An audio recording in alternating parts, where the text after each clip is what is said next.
So, ladies and gentlemen, as most of you probably know, this last Monday was in fact Veterans Day, and I would like to kick off the hour by talking a little bit about how at the beginning of this month, the month of November, over 900,000 veterans had their SNAP benefits cut, their food stamps cut, because they had them cut because in America, ladies and gentlemen, we love the troops. In America, we support our troops. We support them so much, we think that they don't need food. That's how tough they are, ladies and gentlemen. That we think our troops are so tough that they feed not off of food. Oh no, but they feed off of people waving small American flags. Come on, I mean, they're soldiers, right? Those nearly 1 million troops who have come home and supposedly need food assistance can just pull themselves up by their army-issued bootstraps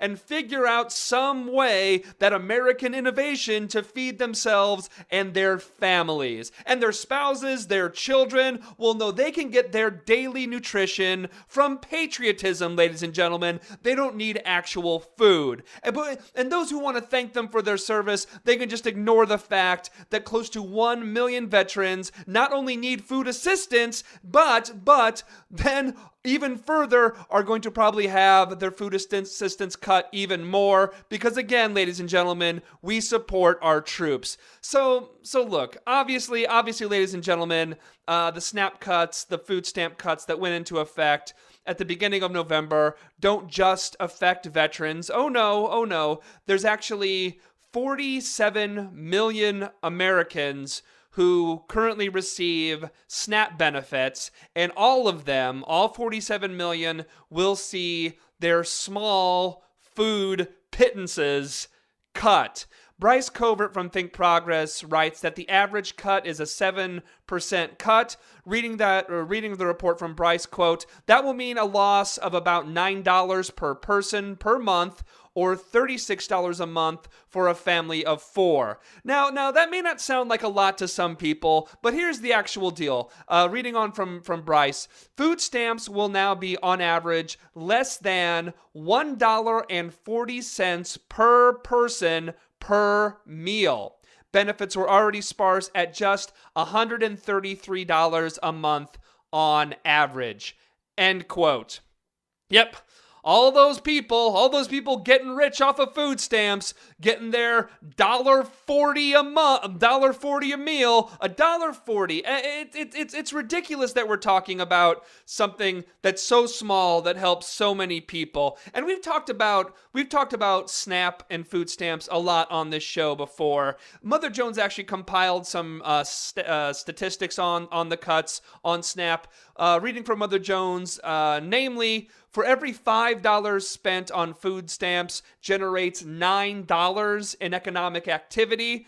Again, this is for $1, it's $1.70. It's really, here's the deal, folks. Not only are food stamps the moral thing to do, feeding the hungry, a moral imperative, some would say, not only do food stamps do the right thing morally, they actually pay for themselves in increased economic activity. And our economy actually profits by the spending we spend on food stamps, because every dollar we spend on food stamp benefits actually gets spent, and it actually increases in economic activity because all this money gets put directly back into the economy. And look, I know most of you listening to the show actually care about people going hungry, and even if it wasn't a huge economic benefit, I'm pretty sure most of you would think that if people are going hungry, we should feed them. We should find a way that men, women, and children don't starve. But I don't know, we have Thanksgiving coming up. That's a couple weeks from now. When Thanksgiving comes around and you have to deal with that Republican uncle, I guess. When you actually have to talk to your Republican uncle,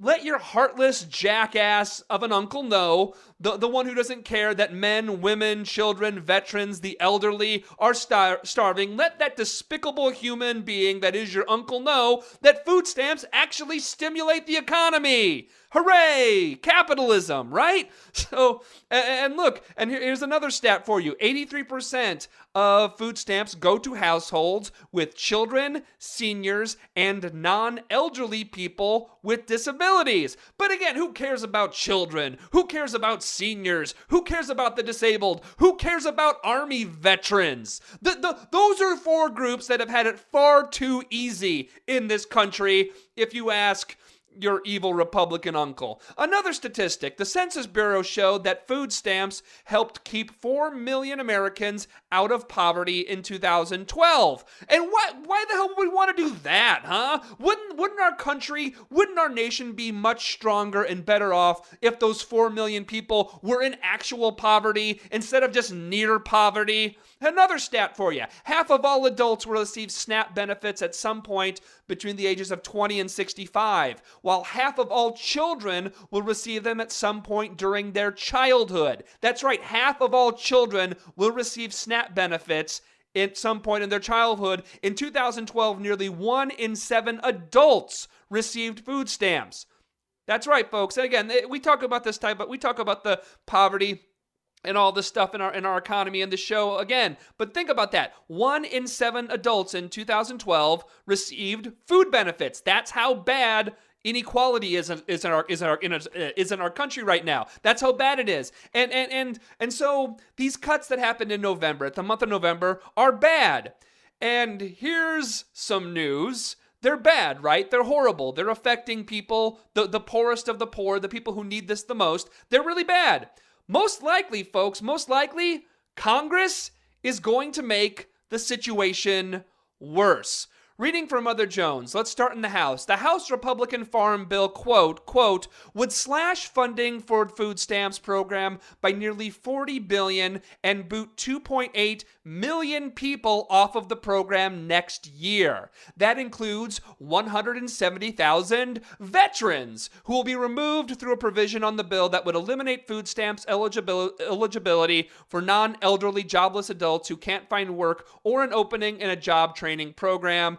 End quote. So again, Republicans want to boot 2.8 million more people off of the program. Those 2.8 million people just have it too good. They're getting way too much food. They're getting far too much nutrition. They're not starving enough. Those 170,000 veterans are the little bit of food they're getting is just too much for Republicans. That's the House Republican bill. They want to cut $40 billion more off of SNAP. So that's the House. Those are Republicans. We know Republicans hate the poor. That's not a surprise. We shouldn't be surprised about that. And look, that won't pass the Senate. That won't pass the Democrat-led Senate. But how, let me ask, how do the Senate Democrats respond to the Republican bill? Do they say, how dare you? How dare you try to cut even more from SNAP? How dare you prey on our nation's most vulnerable, including veterans who risk their very lives for our country? Do they say we need to restore all the SNAP funding today? Do we in fact need to fund it more? Is that what the Senate says? Of course not. Of course that's not what the Senate says. How do the Senate Democrats respond? They offer to cut SNAP by $4 billion. $4 billion. And look, hey, $4 billion is much less than $40 billion. Who knows? Maybe they'll compromise. Maybe they'll find middle ground and end up cutting $10 billion or $20 billion. Who the hell knows?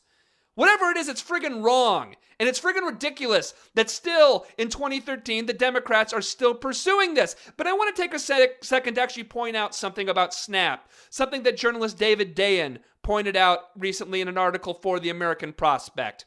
Right now, a lot of Democrats are attacking Republicans for the current SNAP cuts, the ones that happened in November and the ones that Republicans are proposing to happen in their House bill, the Farm Bill, that they want to cut $40 billion more. And when they're attacking the GOP, specifically for the cuts that just happened here in November, they actually are neglecting to mention just who put those cuts into motion in the first place. You may be surprised to know this, ladies and gentlemen, but those SNAP cuts were actually passed not recently, but actually in 2010.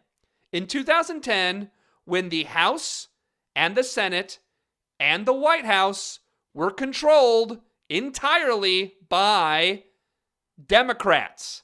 That's right. This was passed when the Democrats had a majority in all three branches that actually passed legislation: the House, the Senate, and of course Obama in the White House. Reading from David Dayen, he says in 2010, quote, Democrats proudly wrote and passed statutory pay-as-you-go bill on a party line vote, forcing all new federal spending to be offset by reductions elsewhere in the budget. End quote. This is when this deficit hysteria was at its peak. When all this austerity talk was at its peak. The Democrats were looking to actually at the time to fund a state fiscal aid bill. And don't get me wrong, that wasn't a bad bill. It actually was a decent bill. But at the time, in 2010, there actually was a small surplus in SNAP at that time. So reading on from David Dayen, quote, Democrats used $11.9 billion originally intended for SNAP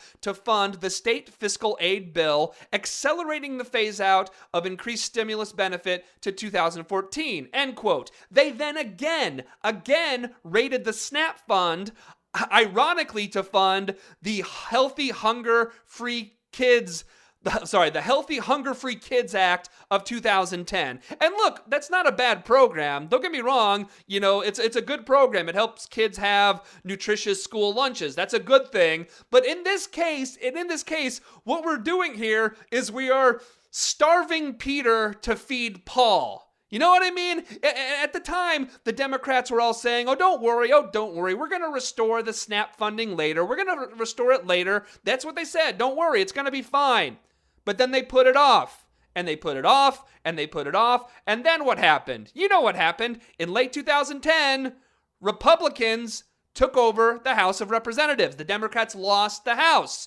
And again, we all know what Republicans think about SNAP. We all know what Republicans think about feeding the poor. They hate both of those things. And so I guess my point is, we can't let the Democrats off the hook for this. They must have known that it was a possibility. They had to have known that it was a possibility. Like my friend Greg Kaufman at The Nation says, the Democrats right then were playing real-life Hunger Games with SNAP. They embraced the deficit reduction madness. They embraced austerity madness, saying that's the most important thing. And they could have tied all of these new bills that, again, were fine bills. They could have tied it to tax hikes for millionaires and billionaires. They could have tied it to a tax on Wall Street, but they didn't. No, they didn't. They tied these bills on the backs of the poor. The Democrats made that choice. The Democrats did that. And so now, here we are in 2013, and Senate Democrats are proposing to cut $4 billion more from SNAP, while House Republicans are proposing cutting $40 billion more from SNAP. The debate is still, how much more will we cut? Not how can we help the poor, how much more will we cut? And all the while, right now, men, women, children, the elderly, disabled people, and yes, dear patriots, friends of mine, the military veterans are going hungry in our country as we speak. But again, don't worry. At least on Veterans Day, you can say, we support the troops. We'll be right back.